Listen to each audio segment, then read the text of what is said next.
بسم اللہ الرحمن الرحیم۔ السلام علیکم ورحمۃ اللہ وبرکاتہ۔ جی پیارے بچوں، کیسے ہیں آپ سب؟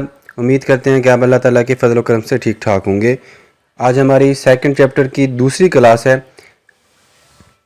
پچھلی کلاس میں ہم نے پڑھا تھا فتح مکہ اور اس کا پس منظر۔ آج کی کلاس میں ہم پڑھیں گے اسلامی لشکر کی مکہ مکرمہ کی طرف پیش قدمی کیا تھی، اور نبی اکرم صلی اللہ علیہ وسلم نے جب مکہ مکرمہ سے نکلے تو آپ صلی اللہ علیہ وسلم نے کون سے کام سر انجام دیے تھے۔ آج ہم اس کلاس میں مکمل تفصیل کے ساتھ یہی پڑھیں گے۔ آپ کتاب کا صفحہ نمبر 29 نکالیں، کتاب کو اپنے پاس رکھیں، سامنے رکھیں، اور جو سیکنڈ ہیڈنگ ہے اسلامی لشکر کی مکہ مکرمہ کی طرف پیش قدمی، آپ اس کو بھی سامنے رکھیں، میں آپ کو ساتھ ساتھ سمجھاتا بھی جاؤں گا۔ ہم ریڈنگ شروع کریں۔ رسول اکرم صلی اللہ علیہ وسلم 10 رمضان المبارک 8 ہجری کو مکہ مکرمہ کی جانب روانہ ہوئے۔ آپ صلی اللہ علیہ وسلم کے ساتھ 10,000 صحابہ کرام بھی تھے۔ حضرت عباس رضی اللہ تعالیٰ عنہ جو ابھی تک مکہ مکرمہ میں مقیم تھے، اپنے اہل و عیال کے ساتھ ہجرت کر کے مدینہ منورہ کی طرف آ رہے تھے۔ وہ مقام جوفہ میں رسول اکرم صلی اللہ علیہ وسلم کی خدمت میں حاضر ہوئے۔ نبی اکرم صلی اللہ علیہ وسلم کی ہدایات کے مطابق انہوں نے اپنے اہل و عیال کو مدینہ منورہ بھیج دیا اور خود لشکر اسلام میں شامل ہو گئے۔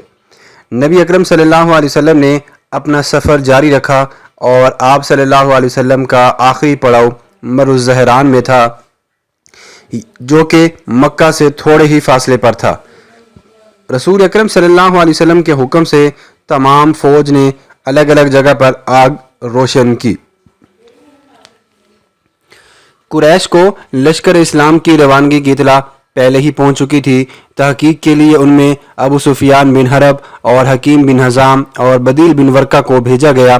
اس تجسس میں ان کا گزر مر الزہران میں ہوا، جہاں پر نبی اکرم صلی اللہ علیہ وسلم نے اپنا ٹھکانہ بنا ہوا تھا۔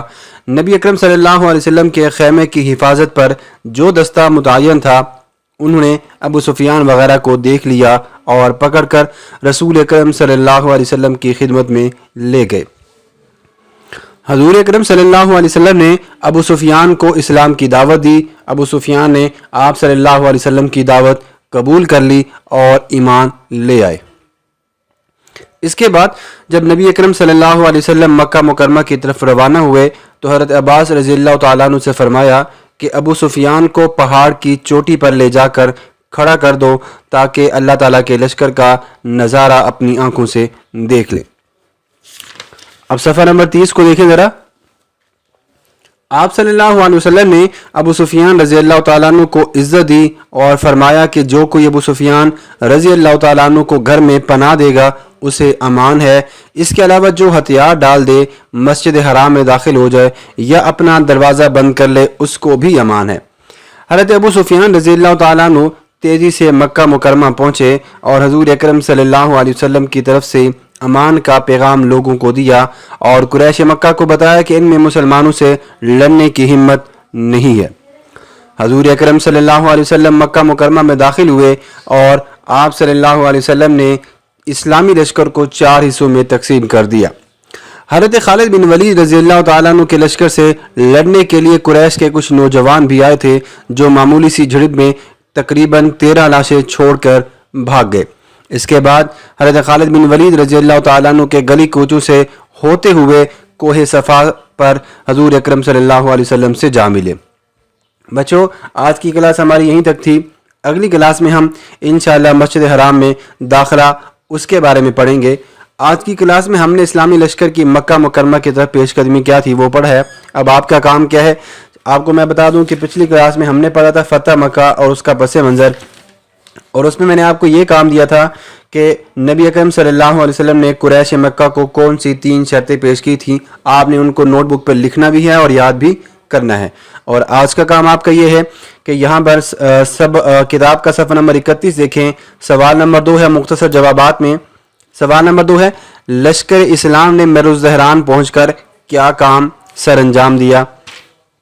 اس کے جواب کے لیے آپ کتاب کا صفحہ نمبر 29 دیکھیں۔ اس کے آخر میں آپ آخر سے چوتھی لائن دیکھیں، یہاں پہ شروع ہو رہی ہے، نبی اکرم صلی اللہ علیہ وسلم کے خیمے کی حفاظت کے لیے ایک دستہ متعین تھا۔ یہاں پر اگر آپ کو اس جواب کی سمجھ نہیں آ رہی تو گھبرانے کی کوئی ضرورت نہیں ہے۔